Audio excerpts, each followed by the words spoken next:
Hello, everybody, and welcome to the Digitally Uploaded podcast. I'm Matt Sainsbury, Editor-in-Chief of DigitallyDownloaded.net, and with me this week we have two people. Hello, Ginny, how are you? I'm alright. Had a bit of a big night. That's good. That's good. It's always good to podcast hungover. And speaking of hungover people, hello, Harvard. Good morning. Oh. Oh, man. Yeah, I'm pretty hungover. That's how committed we are to this podcast. We all drag ourselves out of bed when we should be nursing our heads and recording. Yeah, that's how dedicated we are. We're really good at this. All right. You know, you'd think that we would not drink the night before a podcast, but that's just crazy talk. All right, so let's kick things off with some Hatsune Miku music as normal, and then we'll come back and we'll start talking about Diablo this first up this week.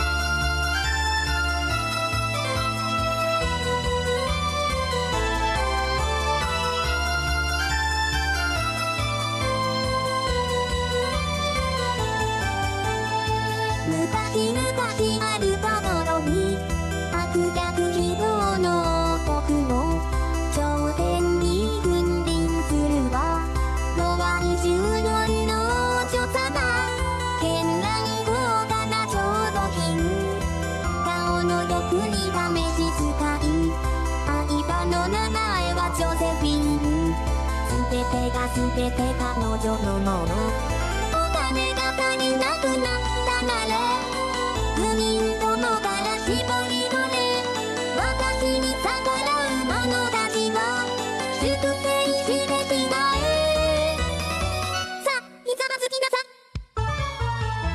悪の花可憐に咲く鮮やかな彩りで哀れの哀れなさ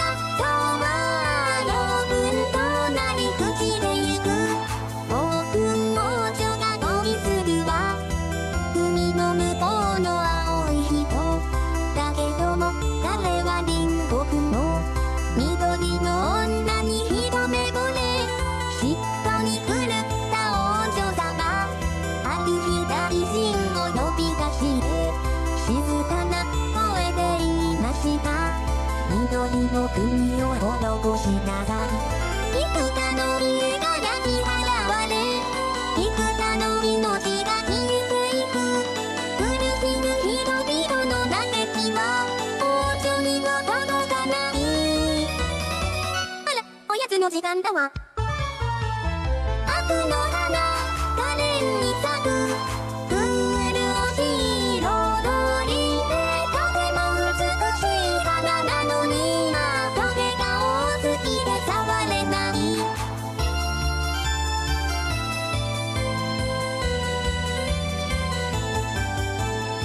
悪の王女を倒すべくついに人々は立ち上がる不幸の彼らを率いるは赤き呪いの女剣士積もりに積もったその光国全体を包み込んだ長年の戦で掴めた兵士たちなど敵ではないついに王宮は囲まれて死んだ血の逃げ出しが可愛く可憐な王女様ついに捕らえられたこの無礼者悪の花可憐に咲く悲しげな彩りで彼女のための楽園は丸くまらかなく崩れてく昔々あるところに悪逆非道の王国の頂点に君臨してたロワ24の王女様処刑の時間は午後3時教会の鐘が鳴る時間王女と呼ばれたその人は一人どうやって何を思うついにその時から敵で終わりを告げる鐘が鳴る民衆などには目もぶれず彼女はどう言ったあらおやつの時間だわ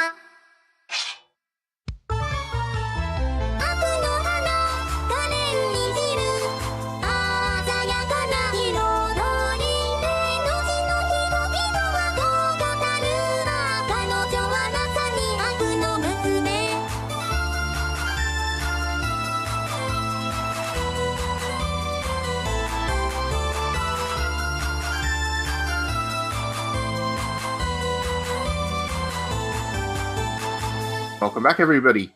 Okay, so as I said before, the first podcast section this week will be on Diablo, or more particularly Diablo clones. What was it, about 2 weeks ago now? A week ago, THQ Nordic put Titan Quest out on PlayStation 4. And I guess that kind of was the idea for this podcast, because I picked that up and remembered that it was a absolutely brilliant Diablo clone. And then I was sad because there aren't too many good ones around these days. It's like it's one of those odd kind of genres where there's Diablo itself, and Diablo's amazing, and everybody loves Diablo. But when it comes to other games that use that style, not a whole lot of them are particularly good. A lot of them are poorly derivative, poorly balanced, just not very interesting. It must be a tough genre, I guess, to clone. But Titan Quest is a good one, really good one. And I know you've played Titan Quest a bit, Harvard, or at least back when it was new. It's been around for quite a while now. But what are your thoughts on it? I actually got it in the THQ bundle back when the company was having issues, and I didn't think much of it when I started up at the time. I was like, oh, Greek mythology, beat things up with sticks, and I was like, yeah, sure, I'll play for a while. And then one thing led to another. What I find interesting about that game is it's a straight line, but in a good way. So it's a very kinetic game. You're always moving forward. You get stronger. You buy more loot. You just keep going forward. And it's not like, it doesn't feel like a crawl. It feels more like this big journey through, where you go through Greece, and you go through Egypt, and then you go through China. And I just had some Kanye West in the background. I just like pounding out hours and hours every day, just min-maxing for the longest time. It was great. Yeah, it's certainly quite linear in design, and there's not too much incentive to go back, except I guess you can have some good fun by jumping back to earlier parts in the game, because as you get more powerful, the damage you inflict on earlier enemies in the game is more comically extreme, I guess, and they basically fly all over the screen, and you feel like you're really powerful, and you've I guess it's a nice reward for going through all the effort and the time to get better stats and equipment and stuff. You can actually jump back to earlier parts of the game, not for any particular reason. There's no real benefit for it because the quest has progressed, but you do get to whack enemies that were previously challenging all over the place, which is fun.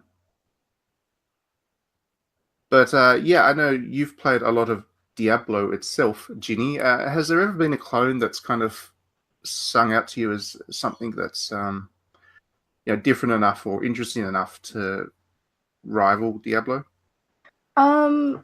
Yes. I might be a little bit biased because it is by a New Zealand developer. I think Path of Exile is actually quite a good Diablo clone. I don't know if any of you guys have played Path of Exile. I know it was really, really big a while back, but that might have just been in New Zealand. Was that a New Zealand game? I did not even know. It was a Kiwi game, yes. It's a New Zealand game. It's the free-to-play one, isn't it? Yeah, so it was always free-to-play, which was like... It still is free-to-play. I think some of the expansion content is like premium, but I played it for quite a bit and never actually felt like I had to spend any real money in it because I never really got to, I guess, what was max level at the time. But I think Path of Exile did a really good job of mimicking sort of the grim, dark atmosphere of original Diablo. So instead of having it set in the whole like high fantasy angels, demons type universe, you had it in this weird apocalyptic land afflicted by necromancy that looked a lot like New Zealand, sounded a lot like New Zealand. And it conveyed an incredible sense of hopelessness. So while in Diablo, I really enjoyed being super, super strong. And, I'd fire off a bolt of magic at something and it would explode everywhere. And I'd go, yes, there's my loot. I feel so great and so strong. Path of Exile was the complete opposite. It was like, you are trash. You are nothing. This tiny scorpion on the beach is going to kill you in about 3 hits at level 1. You died, start again. You're an idiot. You're trash. And for some reason, while the gameplay aspects were incredibly similar, that sort of like 180 on the player dynamic was really engaging. So I come fresh off Diablo 3, being tired of the grind, and thought, right, I'll try this game out. It looks very similar, or be about the same. It really wasn't, apart from the mechanics of it. And I think that sort of, I guess, makes it, in my eyes, a game that I guess can rival the appeal of Diablo, just because it's so different yet so mechanically similar. So it's a format that you're familiar with, but the storyline, the elements that they incorporate, that are sort of very Kiwiana-esque, like everything from the monsters to the local people to just, I guess, even like some of the environments as well. I find that sort of take on the Diablo formula very interesting and not so much derivative as innovative. So that's why I like Path of Exile. Yeah. Yeah, sure. I think I didn't play it. No, I think I would have played it. I think I remember seeing quite a lot about it, and I was quite keen on it. But I think it was a PC only game, and I don't do PC, yeah, so that's right. Yep. Yeah, that held me back a bit. Yeah, I'm trying to think of other examples, especially recently. There hasn't been too many good clones of Diablo. I mean, there's been a few attempts. There's like Victor Vran and another one that's also based on the same Gothica as Diablo, but they're just not as good, unfortunately. I reviewed it a couple of years back, actually. It's called Heretic something, Shadows, Heretic Kingdoms, or something like that. It sounds like a real Japanese name for a game. Shadows of Heretic Kingdoms. I honestly, the name escapes me. I probably had to Google it, but it's set in, or the first city was set in this kind of Arabian Middle Eastern area. Oh. And what I liked about it was that it had quests that put you out of the city and then drew you back into the city. So you kind of explore the world in this way, and the world building was really, really on point. And the pace of the game was slowed down a little bit as well. So it's not so much like kill things and move on. It's like every combat encounter sort of felt like something, because your swing was really weighty. You had to think about exactly when you're going to use your skills. And so it's not like one of those compulsive grind games where you can just switch off and then just play forever. But it was more of a thinking experience. It gave you more of a narrative experience, which I really liked. Didn't play a whole lot of it, but it was good while it lasted. Yeah, speaking of slower, I guess, Diablo style games, the one that I got really hooked on and spent a lot of time playing was actually back on the PS3, which was Sacred 2. And Sacred 2 is effectively a Diablo clone, but it was also one by way of Elder Scrolls style open world kind of thing. It was roughly linear, just like Elder Scrolls is, that kind of drags you from one place to the next by following the quests. But there was just an awful lot to do in each area, and there was a lot of side quests, and there was a lot of storytelling, and I really got it. And it was slower than Diablo as a result, because you did spend a lot of time interacting with other characters and spending a lot of time in towns and things like that, rather than just crawling through dungeon after dungeon. But yeah, I really enjoyed that one and spent a lot of time playing it, which made me really sad when Sacred 3 turned out to be absolutely terrible. And unfortunately, the original developer behind Sacred isn't on it anymore, so that franchise has kind of been butchered and is dead effectively to fans. It would have been nice to have a next-gen Sacred, but we're not going to do that. So yeah, Sacred 2 is a good one if you can pick it up. It's on PC as well, obviously, so if you've got a PC that can run it, give it a go. And yeah, I'm not sure. Torchlight is pretty good, I think. Torchlight is good, yeah. As a Diablo clone. Torchlight has good reputation. But again, it's an older game, isn't it? It's like, this is a genre that was really, really popular, about a decade ago. And there were a lot of developers doing really interesting stuff with it. And, Diablo itself wasn't as prominent because they were between Diablo 2 and Diablo 3, and Diablo 3 launched and was... it didn't have the best launch in the world, it's safe to say. It took a while for that game to really recover itself and become what fans wanted it to be. So there seemed to be a bit of effort from other developers to fill the gap at that time. But now that Diablo 3 is firmly entrenched as the game that everybody wants to play in that genre, it seems like other developers are struggling or not really bothering with it, which is a bit unfortunate. It's a lot of fun, that genre. when you get into it. Anyway, let's go to some music. We'll listen to all the other music in the podcast this week is from Persona 4 Dancing All Night. There's a reason for that, which we'll get to. But first up, we've got Snowflakes, which is one of Yukiko's songs from that game.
Welcome back, everybody.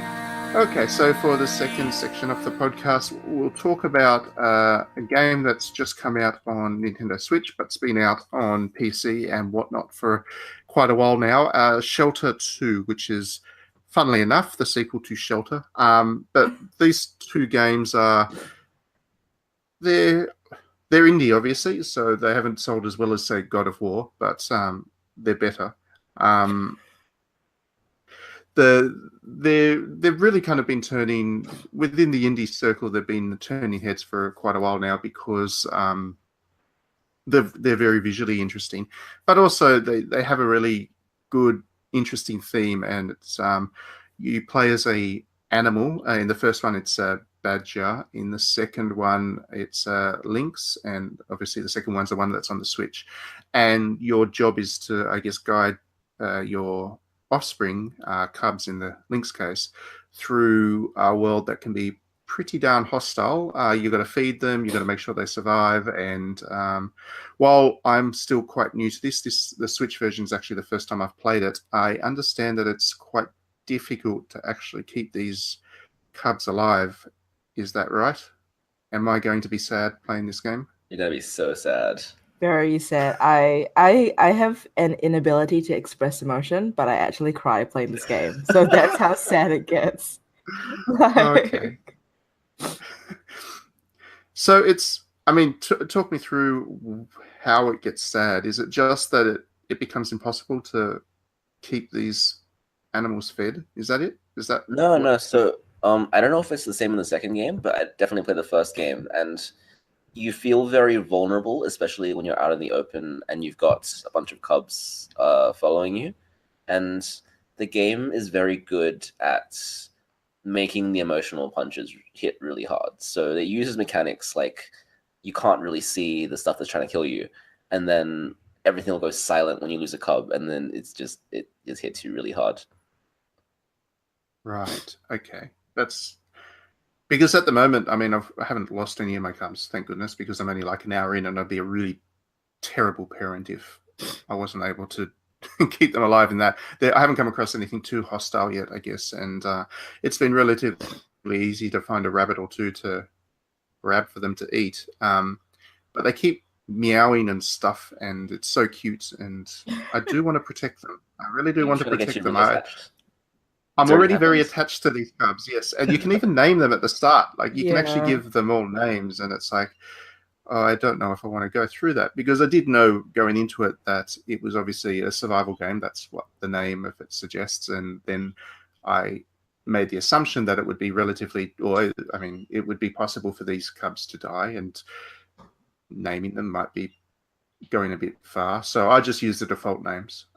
But even still, I'm very attached to these little things already. And it's such a beautiful game too. And that was the kind of thing that made me want to play it. And I certainly jumped at the chance to play it on the Switch because, yeah, it's very highly... it's not very realistic, let's put it that way. It uses very sharp kind of polygonal graphics and very abstract visual design, but it's quite beautiful. I don't think there's anything quite like it out there. Yeah, I really enjoyed it. And similar to what Harvard said, well, I played the second one. And I think as the first one where you play as a badger, you are a lot more helpless, I think, than playing as a lynx in number 2. So it's a little bit hard to fight back against predators when you're a literal badger. So I think some of that vulnerability is displaced when you play Shelter 2, but they've shifted that sort of vulnerability more into the cubs than yourself as the parent. As someone who has played Shelter 2 probably too much, and as I just admitted to before, really embarrassingly crying a lot, they have this you're always having to deal with predators in Shelter 2, and the difference there is it's kind of worse losing a child when you've got the capability to protect it. So I went to it thinking, Nightfall is whatever. I'm not a badger this time. I'm a lynx. I've got claws. I can fight off any predators. And the inability to actually effectively protect your children from like a pack of wolves, for example, even though you think you've got it sorted, that kind of hurt me more as the lynx parent. Like I felt more helpless knowing that I could fight maybe one or two of them off. But if my children were really threatened, I couldn't do anything about it. And losing cubs that way was quite painful. So you've got that to look forward to, Matt. I will say, I think the game's introduction does a really good job of making you realize that you are not the all-powerful, badass lynx that you might go in assuming, because I certainly assumed that, as a great cat, you'd be relatively capable of fighting stuff off. But the tutorial is basically you have to run away from a pack of wolves, and you certainly can't stand and fight against them. And I wasn't fast enough the first time I played, so I actually lost in the tutorial because the wolves caught up with me, and that was that for my lynx. And yeah, the game definitely works hard to make it feel like even though you are, at the very top of the food chain, you are still quite vulnerable. And I think that's a good story to share. That's a good message. That's it's just so, I don't know, it's hard to really kind of explain what I'm feeling at the moment playing through it, because I haven't quite got to the bit where, I get emotional about it, but I'm definitely connected to the game immediately. And Yeah, I think it's quite impressive that looking the way the game looks, which is completely basically, you're doing away with all the realism that people like to see in modern games. They look like literal blocks on the screen. Everything's of the same shade of brown and green or white.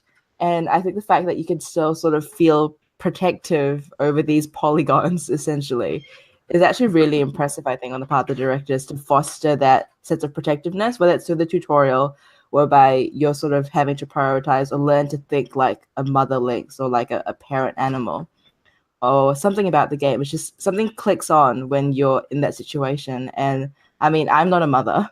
I don't know, you guys are probably not parents either, but it's just the ability for the game to create an environment that you're so tapped into and so protective of, despite looking the way it looks. I think that's really impressive. And I don't know why it reviewed so awfully when it came out. Because it really is a gem, and I'm really glad that it's on the Switch. Awfully? Yeah. It was kind of like a 7 out of 10 game for a lot of people, I think. And that's what people were like 2 out of 10 because it went nowhere. So I won't name the outlet, but I mean, I think that in terms of already, I'm kind of lost to what I need to do next. So the game dumps you in the world, and it's quite open, and it doesn't really explain where you need to go, what you need to do, which is fine for me because that is, I mean, that's how the real world works, and you don't get markers pointing you everywhere you need to go in the real world. And this game is obviously trying to create that sense of real world context, and it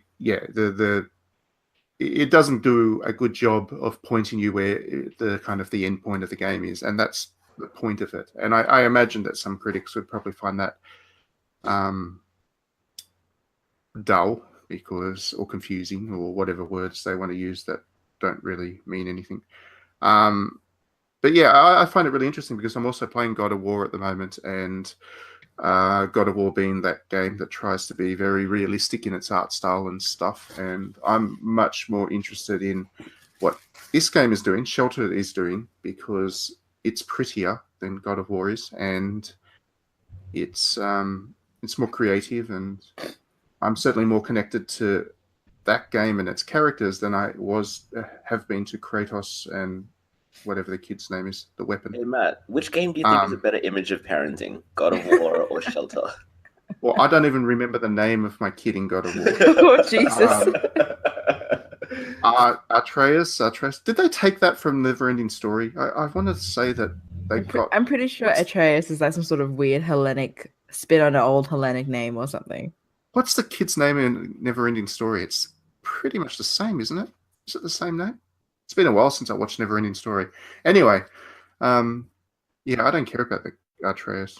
I think whatever. And I wouldn't want Kratos as a dad. Oh, harsh. It's true. He's changed. He's no longer a criminal. He's still a mad dude. Like, he's still cranky and shit. And you just know he drinks. Like, off screen. Yeah. Off screen? Like, as you're loading into areas, he's just like sitting back, just throwing back some homemade moonshine or something. Like, gotta preserve the rating. Yeah. Kratos, you can't do that on camera. Think of the kids. But yeah, I mean, God of War was meant to be this game that's all about the relationship between a father and son and all of that kind of stuff. And they've certainly done a game that's all about the relationship between a father and son, but it's not. Like I said, the Shelter is so much more effective at making me care about the relationship between a parent and its offspring, and they're not even human. So,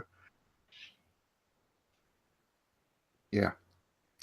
Okay, so we'll finish up on that note. I'm going to get so many people mad at me now because I just said bad things about God of War. I like the game. I swear, I like the game. It's just a blockbuster, and that's all it is. Let's have some more music from Persona 4 Dancing All Night, and this time we'll use Pursuing My True Self, which is a Risei one, and then we'll come back and talk about Persona 4 Dancing All Night. Changes the atmosphere. I wish I could be like her. We are living our lives. I did it! There! Above with so much information.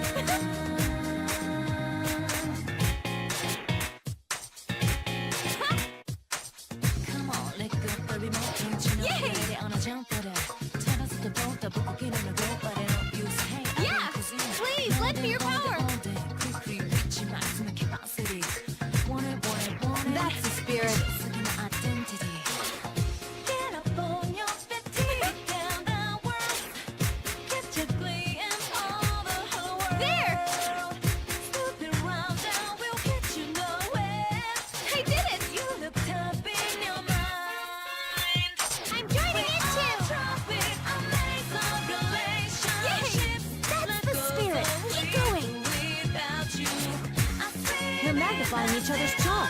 An ideal pairing. You almost stole the show. That was incredible, Konami.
Magnifying each other's charm.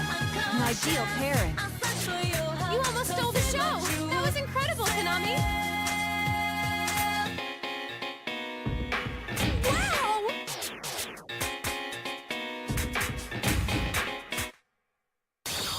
Come, Persona!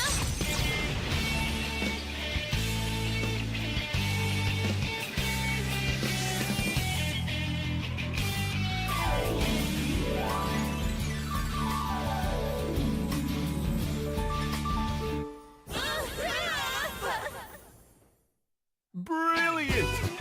All right, that was good. I'll keep it up next time. She's got moves like that after a long break? Welcome back, everybody. Okay, so for the last section of the podcast where we talk about one game in particular in depth, we'll talk about Persona 4 Dancing All Night this week. The reason for it being, I guess, Persona 5, Persona 3 Dancing is coming up fairly soon in Japan. I think it releases in, about a month? Yeah, just over a month. So, we thought we'd go back and look at one of the best rhythm games that not a whole lot of people have talked about since it came out. And I know that you've actually just started to play it in preparation of this podcast, Harvard. What are your thoughts of it so far? I actually geeked out at how well it's designed to fit the console. So on Vita, you can actually hold it and in both hands and touch all the buttons on the touchscreen. And it just feels so natural compared to a lot of the other rhythm games, which either make you use buttons as an abstraction. Like, I know you didn't like what DJ Max, I think, did on the PS4 or something like that. And you don't have any of the problems with this one. But also, the music is really great. I didn't actually notice the music that much when I was playing Persona 4 Golden. But now just having it in front and center, and I like how it reflects the characters as well. I think it's just very well designed. I'm really surprised it didn't do that well sales-wise. Well, it was a Vita game, and yeah, you can never expect too much by way of sales for the Vita in the West in particular. But yeah, I mean, I think that I've actually played Persona 4 Dancing All Night in the arcades in Japan as well. It was an arcade game, and I didn't realize that until I got there. And yeah, it was there, and I played around with it, and it's a really well-designed rhythm game in that it's very efficient and very neat and very clean and very easy to understand, and none of the game gets in the way of the music itself. So, after 5 minutes after you play the first kind of tutorial music track, from that point on, you're not really worried about what buttons you need to press and what you need to do at this point, what you need to do at that point. You don't need to kind of play a track a couple of times in order to memorize, all the mechanics in that. You can just kind of jump in and every track runs the same way. It's all very neat and presented very cleanly, and kind of none of it actually gets in the way of actually enjoying the background stuff as well, because like with the Miku games, for example, Persona 4 Dancing has full kind of music video style stuff going on in the background. And I found it really impressive the way that the developers managed to get all of the button icons and all that kind of stuff and make sure that all of that was around the edges of the screen, so that what was going on in the middle of the screen, the kind of the video clip stuff, was not being obscured by that, which was cool because as a big fan of Persona 4 and its characters, especially Rise, it was good not to have buttons kind of, obscuring her in when she's dancing along and stuff, which was good. What about you, Ginny? What are your thoughts on Persona 4 Dancing? What is it about that game that you like? Yeah, so as I don't want to say like an aficionado of rhythm games, but I play a hell of a lot of rhythm games. Persona 4 P4 Dan is definitely one of my favorites, and that's knowing that I've played Voez and Demo and DJ Max and basically any other rhythm game that's come out in the past 5 years. Osu, Taiko, all that stuff. P4 Dan is one of my favorites, mainly because of what, as Matt just said, the incredibly good visual presentation. So like the whole music video style, the incredible outfits for all the characters, just the way that you could even swap out people that are going to be accompanying your chosen main dancer in songs. It's basically like a create your own music video, but with Persona 4's characters. And I found that the fact that you could play, I guess, either touchscreen or with the buttons, that was really nice. Usually I am pro touchscreen all the way, but I actually went full buttons with P4 Dan. It just felt more natural. Like there was not a point where I looked at the controls and I was like, this is not right. This is going to be a struggle. It's going to be difficult. Everything felt very, very intuitive. So I think while the game has very satisfying difficulty levels and difficulty curves throughout the gameplay, it's never something that I had to feel like I had to bang my head against to get good at. Osu was a little bit like that, which kind of rewarded you for persevering and memorizing patterns. But P4 Dan is good because it's just really simple fun. And the focus really is entirely on, I think, what the franchise brings to it. And its sort of token story that it had, whereby you had to free everyone through the power of dance. So that was quite nice as well. And I mean, it's You say it's a token story, but it's actually quite in-depth, especially by rhythm game standards. Oh yeah, for sure. It's a good, from a vague recollection, it has been a while since I played the story mode. It's about a dozen hours or thereabouts. Yeah, it's about like 10 hours worth, I think, yeah. It's like a solid visual novel in itself. Exactly, yeah. It's kind of, it is basically like a visual novel with rhythm game stuff thrown in at points just to keep you awake, I guess. But it tells a good story. It's good continuation. It takes place at the end of Persona 4. So what happens afterwards? And this is a big spoiler, but at the end of Persona 4, kind of. Oh no! Oh no, Harvard, close your ears. At the end of Persona 4, everybody kind of goes their own way, and particularly the lead character, you.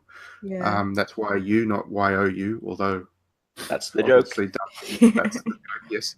Anyway, Yu goes back to wherever he came from, and then Persona 4 Dancing happens, and there's an excuse for everybody to kind of all come together again. They're all a little bit older, a little bit more mature, so Yosuke's not quite as much of a dick, and Risei's now gone back, and she's a super popular idol again, which is good and true, and how things should be.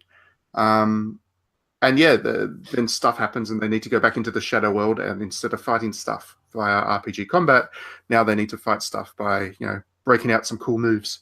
And it's good. It works really well. It's surprisingly well done as a sequel to what is one of the best video game narratives ever made. And that's a really impressive effort because that can't have been easy to do. The only thing they got wrong was, I guess, they couldn't, and it wasn't really their fault, I guess, they couldn't lock down Risei's voice actor again. So they got somebody to try and impersonate her voice, and it sounds a little bit odd at times, unfortunately. Pretty good effort overall, but yeah. Yeah, still quite impressive that it's fully voiced, though. All the story portions, just full dialogue. Incredible.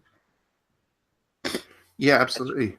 I like how thematically the game is an extension of Persona 4 as well. So Persona 4 was all about kind of Jungian, who are you and who do you want to be and who are you trying to repress. And then Persona 4 Dancing is all about who others think you are and whether you should become what others think of you. And so I feel like that's thematically, it's like a step above, so a step away from what the original game was about, but it still explores that same idea in the lens of being a teenager and idol culture and celebrity culture, especially. It gets really deep for something that's supposed to be just like a fan service rhythm game. Yeah, absolutely.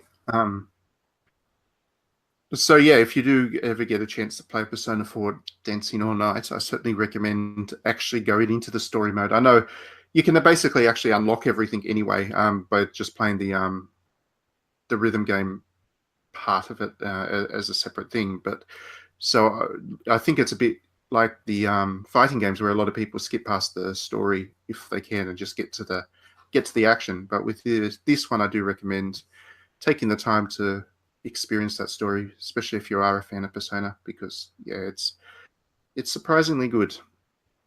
I'll tell you one thing that I found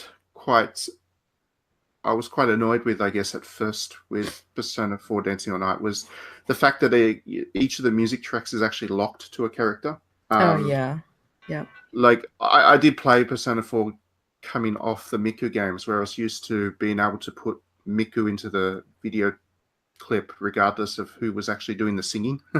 So yeah, I didn't use basically any of the other Vocaloids. I just had Miku there, and it looked a little bit odd when she was singing like Kato and sounding like a dude, but you know, I do what I do. Semantics. Just gotta do what you gotta do. But you know, I like Hatsune Miku. I'm not such a huge fan of looking at Kato. So yeah, I like that freedom that the Miku games offered. And then going to Persona 4 Dancing, I was trying to put Rise into everything, and I couldn't. And I was very upset by this because I might like a Yosuke song, and I just don't want to look at the guy. But unfortunately, I have to. The backup dancer that pops in where you get like a perfect, score during the interlude and do the weird little duo dance together. You can definitely do that, and that's good. It's good to be able to have Rise as the backup dancer. But you're still looking at Yosuke for the rest of it, and I just that annoyed me so much at first because there was some tracks that I really liked, and I just didn't play them as much because. And then the characters that you did like, you ended up with only 3 or 4 different tracks that they were in as the lead dancer. So yeah, but the more I played it, the more I realized that there was a reason. It was probably for the better cohesiveness of the overall game that the characters were locked. So I don't mind it so much now, I guess.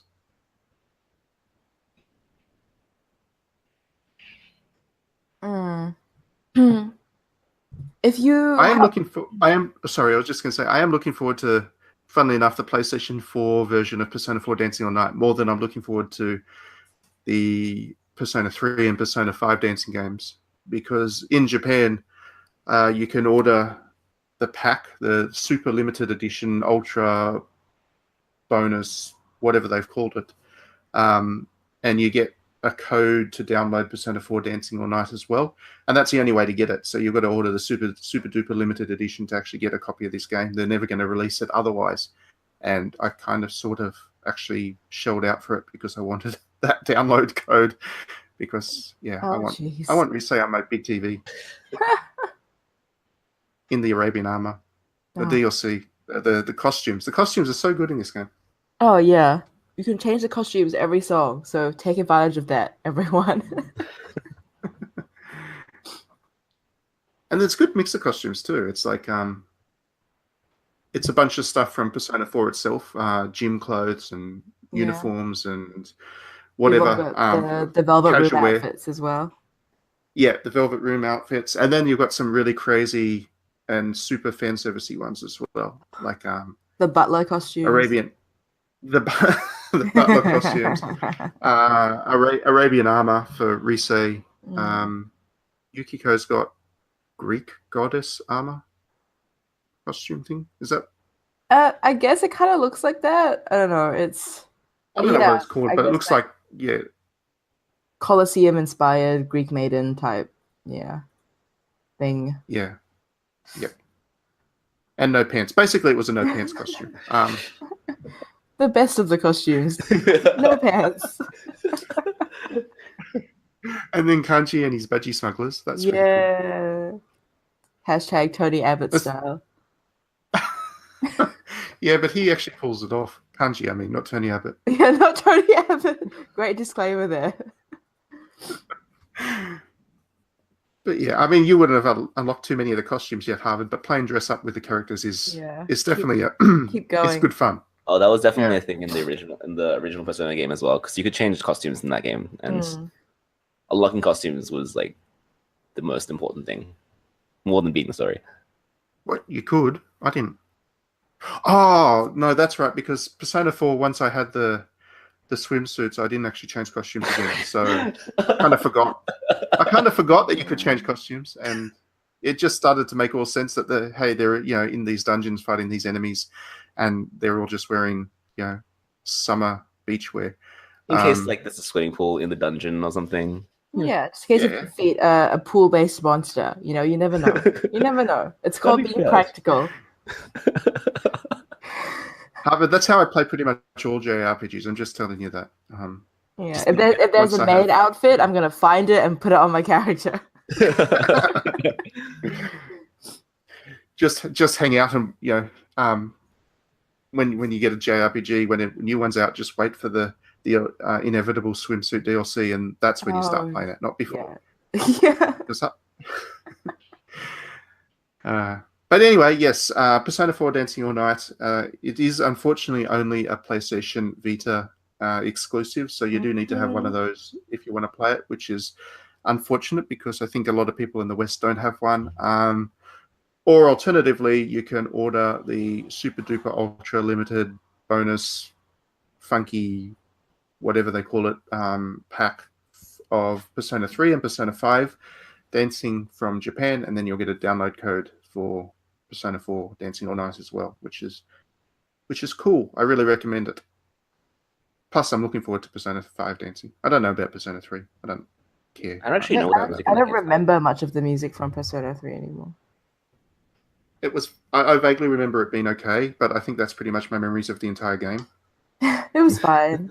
I quite liked it. I remember that it was more than fine, but the music I can't think about it now. I just can't remember anything that really stood out. About the only thing I remember from Persona 3 that I liked was there was a dog. Jesus. And I'm pretty sure the dog won't be dancing in Persona 3 Dancing. Or if he is, that would be pretty cool. He could be like a backup dancer. That'd be really nice. I always get yelled at when I say I don't care much for Persona 3, but I just don't. But Persona 5 has good music. That should be good. And Anne. Ooh. Anne. All right. The cat suit. Yeah. Anne's a special person. On that note, we'll head off and finish up the podcast for this week. Thank you very much for listening, as always. Thanks for being on, Harvard and Ginny. No worries. And we'll finish things up with one more track from Time to Make History, which is a good one. Yes. Thanks very much for watching.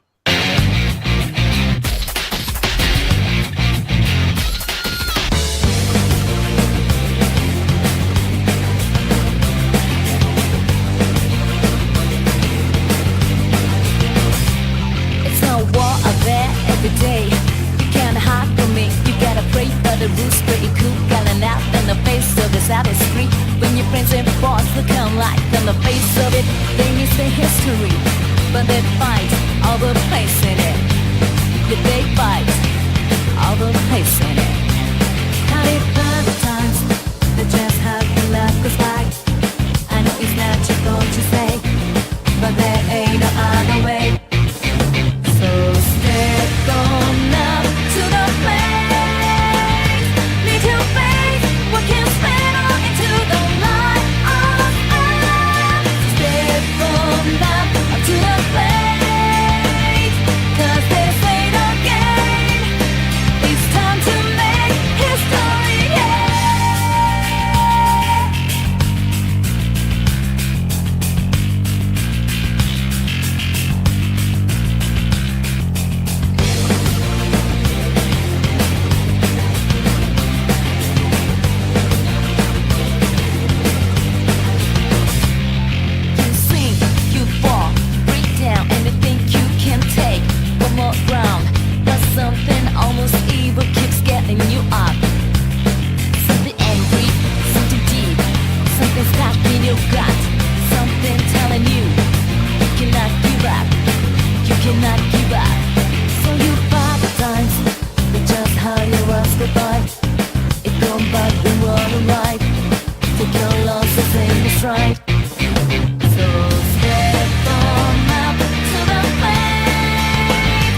イザナギ